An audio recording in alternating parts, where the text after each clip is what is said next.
So ito guys, yan, papalitan natin yung axle, yung oil seal niya, yan. Yung supa. Supa sa Arabic kasi, nasanay ako sa Arabic kaya nababanggit ko lagi yung Arabic kahit yung Pilipino na yung client natin napapa-Arabic tuloy ako. So yan, didrin din na, tatanggalin natin yung langis ng converter. Mga clutch. Okay pa naman yung mga bearing niyan. So, ayan siya.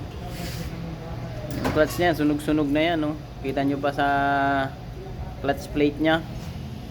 Sunog. Yun, wala na talagang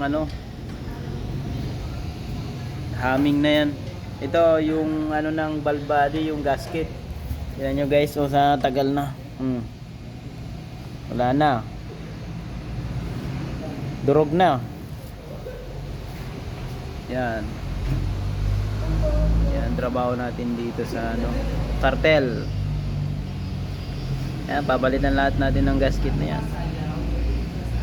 Malaki yung gagastusin talaga ng may-ari dito, pero talagang mahal na mahal niya yung sasakyan kahit luma na. Yung sasakyan niya yun, Camry na 1998. Tibay niyan, pero matibay din yung gagastusin mo.